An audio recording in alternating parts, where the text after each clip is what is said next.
If you can share, so you're sharing the screen and maybe full screen for us, if you can.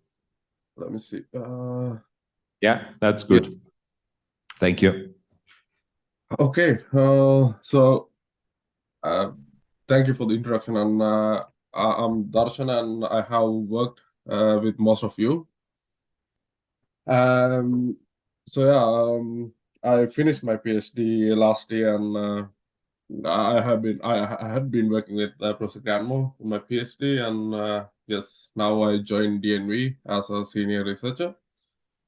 So I did this work with Andreas and Edward at the Emerging Digital Technology Unit at the Research and Development Department. So this work is onto modeling prediction uncertainty in regression using the regression settling machine. In this presentation, I'll give you a very brief introduction to the application domain or the domain area of the uncertainty quantification. And then before I explain the uncertainty quantification in the regression settling machine, I thought it is a good idea to explain you the regression settling machine very briefly again. And then I have some results, experiment results that I'm going to discuss later in the presentation, followed by the conclusion. So as we all discussed so far, machine learning or the AI has been a hot topic for past few years, and it has been making impact on all the society, all the domains of society and business.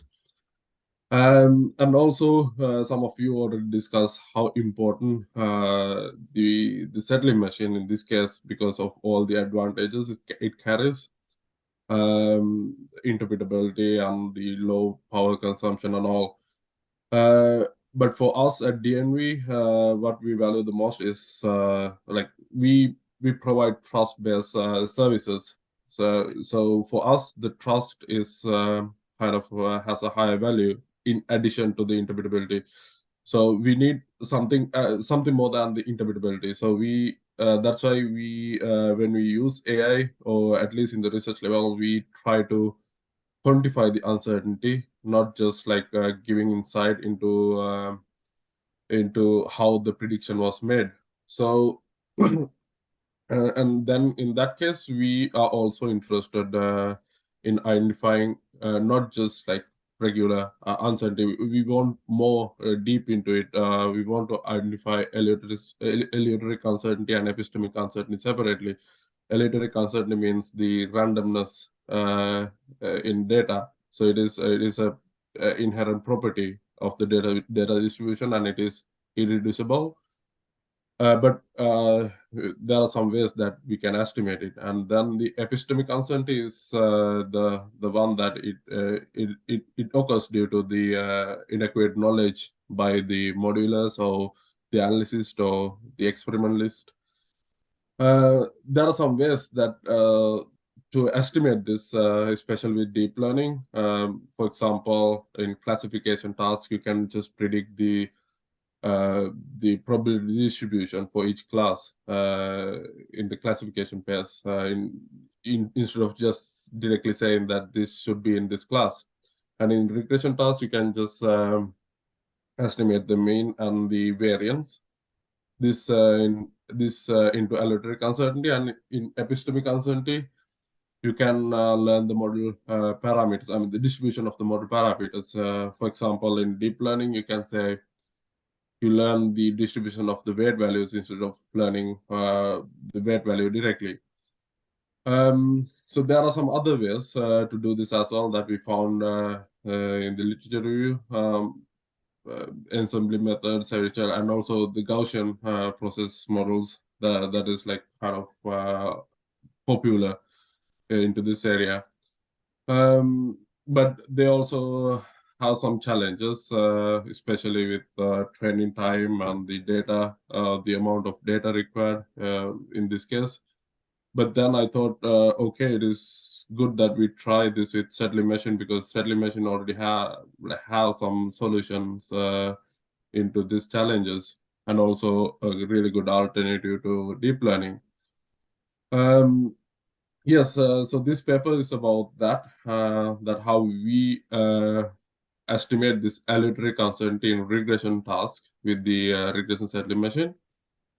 So the regression settling machine, I believe that most of you already know about this and have studied already. So we have the regular settling machine, and let me see if I can get the laser pointer. Okay, so we have the regular settling machine for binary classification task, and then on the right hand side we have the regression settling machine. So it is almost the same then until it comes to this point that these clauses in the regular settling machine for classification tasks, they have these close polarities, but in the regression settling machine we don't have polarities because in the prediction pairs we just get the sum of the total close outputs, but in the regular settling machine we just get the sum of the close outputs separately for classes, and then in the normal settling machine, depending on the number of close outputs, or those are the votes for different classes, you decide the final output. But in the regression settling machine, you just multiply it with the maximum training output and divide it by the target T. And you're also familiar with this type 1 and type 2 feedbacks. But I'm not going to explain you this table because I assume that you all know this. But this in the regression settling machine, when to give this type 1 and type 2 feedback is decided with this equation. If we have the predicted value lower than the target value, then we just give them type 1 feedback. And if it is higher than the target value, then we give them give this closest type 2 feedback. Now, for uncertainty quantification, this with this data tables, you don't get uncertainty as a separate training output. So you need some assumption and also modification to both the structure and learning in this case. I will discuss about the structure, the proposed structure, and the learning in the next couple of slides. But the assumption we make here is that the outputs for each input sample follows a normal distribution. That means the majority of the samples are close to the mean, and the remainder is distributed around the mean with variance s squared. So now our goal is to learn this variance, the s squared, and explain it as the uncertainty.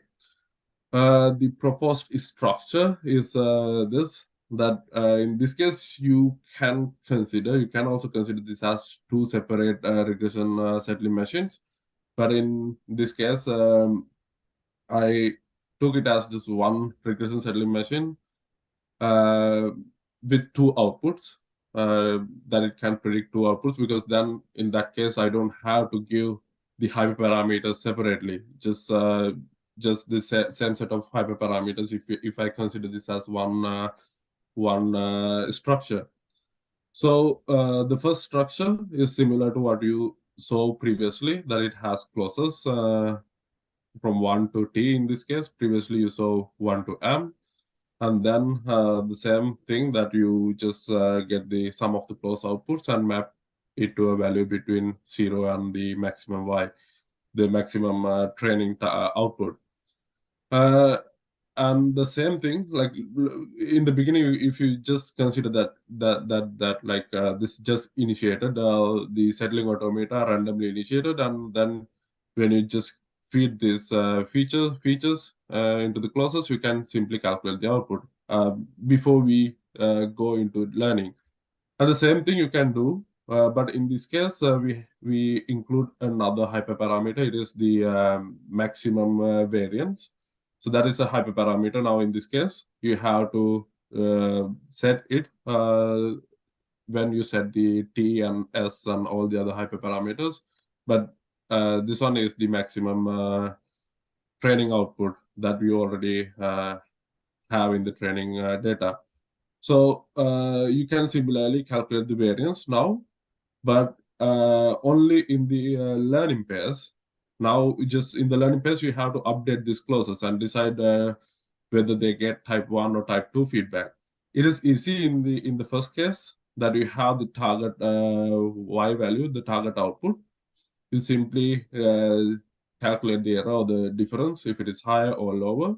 Then based on that, you update all these first set of clauses from 1 to t, that it contributes to find the mean output. But now you don't have the variance as a separate training output.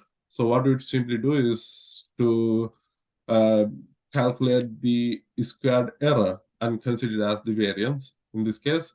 So you simply, what you do here is that you can calculate the variance from the settling machine, the second set of clauses, and then use the squared error between the actual and the predicted value, the mean value, and square it and compare it against the predicted value from the the second set of clauses, and then decide the type of the feedback these clauses are getting. So and then yes, I wanted to test this with first with some artificial data. So in this case, I used the same data set that we used first when we first introduced the regression settling machine. One of the data set we used was this data set that we had 4-bit inputs. So that means we can find 16 different combinations. So in this case, where we give this 4-bit input, and the output, when we create the training dataset, we considered the output as the decimal representation of the 4-bit input multiplied by 10. And then to perturb some locations. So in this case, I was not interested in establishing a relationship between inputs and the output.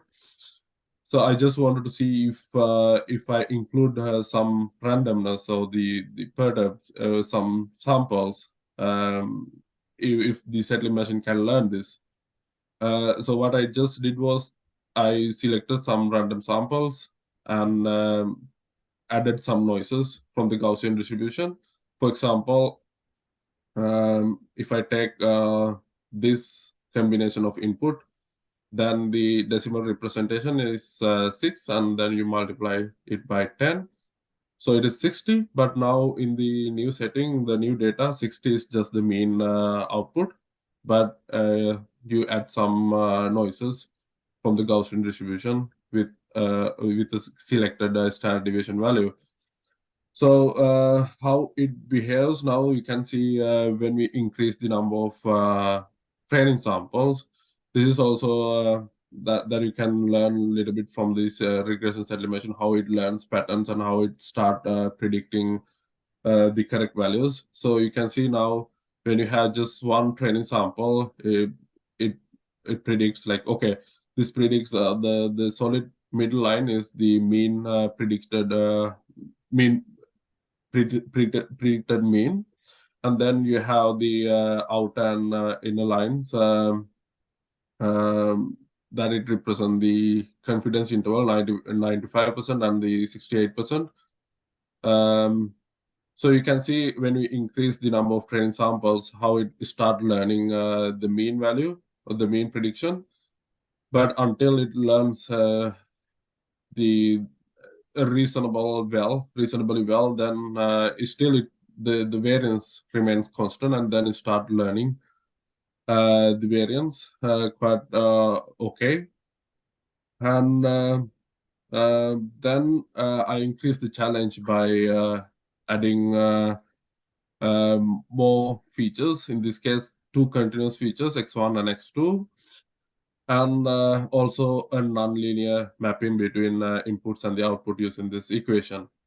And also I wanted to see how this behaves, or how this performs against compared to a neural network which has 3 hidden layers with this 20, 50, and 20 number of hidden neurons. And then in this case, again, I added some noises from the Gaussian distribution. In this case, just for this location, when you have the x1 and x2 equal to 5 and 104. So this x1 and x2 actually varies between 0 and 9, and x2 varies between 100 and 109. So you can see first, you can see the results for the first case. Actually, the first experiment that we discussed previously for binary features. Here we have some results. First row results from the regression Tsetlin machine, and the second row results from the neural network. And the difference in columns, in the first case, you have just one location perturbed, and then 2 location perturbed, and 4 location perturbed. You can see regression Tsetlin machine is actually is able to learn this random variances really well in the training phase.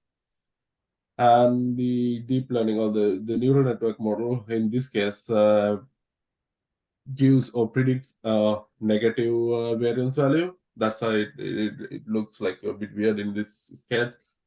But you can see the regression Tsetlin machine is able to estimate the variance quite well.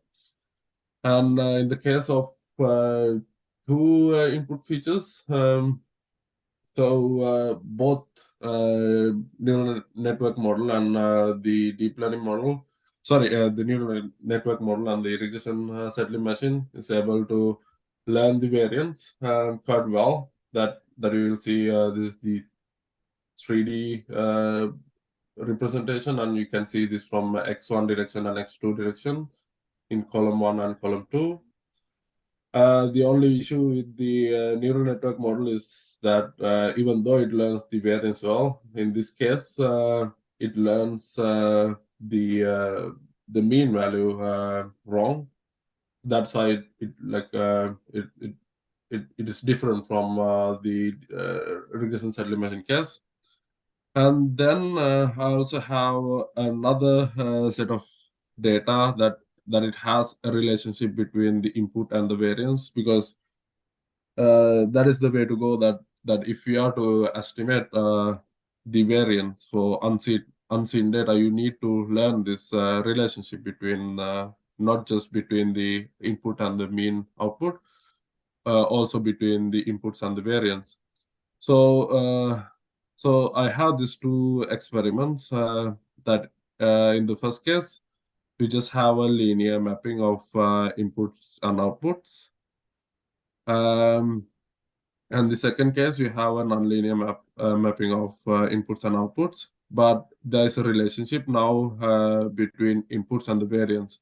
So in both cases, you have the variance given with this standard deviation value. You add some noises with this standard deviation value, and your mean is equal to this y in the phase of creating data.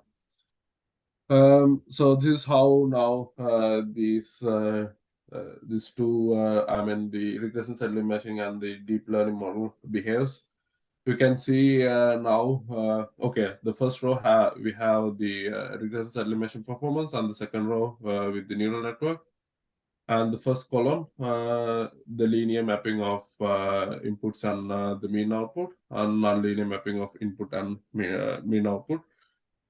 So you can see deep learning model is actually good at estimating the mean output, but the regression Tsetlin machine is good at estimating the variance. So you can see this also with the numbers here. That is what I observed. And in conclusion, we actually propose this new modification to estimate the uncertainty. And so that case, we had to do make some assumption, and also to modify the structure and also the learning. And we see how it behaves with this simulated data. And here we kind of we saw how well it behaves, and then in that case we can say that yes, in high risk domain, it can be really useful. In addition to the other advantages of Tsetlin machine, it can be quite useful to have this uncertainty quantification in the Tsetlin machine. Yes, thank you. Right. Thank you very much, Darshan. Yeah, very nice. I think we could hear you quite well over the online presentation. So, are there any questions from our audience? I know that some people. Okay, Jack. Can you hear me? Yes, I can hear you. Right. Thanks for excellent talk. So I have two questions. So first is, if I am doing an inference, for example, so if you want to do it using DNNs, you need to do multiple forward passes, right? If you are using Monte Carlo method, dropout method. So in your case, how many passes you think a Tsetlin machine need to do before you are confident that you are close to what you want to predict, or close to the mean and variance? Like, can you do it in one pass, or you need multiple passes for that? You mean the number of training samples we need, or? No. So during inference, I mean, for Monte Carlo, okay. You need multiple forward passes, right? Or you can use ensemble techniques, ensemble models, multiple models. So if in case of Tsetlin machine, can you do the same with same confidence with one pass, or you need to do multiple passes to be at the same level? It is already learned, so just with one pass, it should be enough. Oh, that's great. Okay, then I think that's great, because I think one of the problem with DNNs is that if you do multiple passes, you need multiple models, and also it will increase the resource usage. So I don't know if you do any analysis on resource usage pattern as well, like how much memory you're, saving on, how much efficient your method is compared to DNN methods.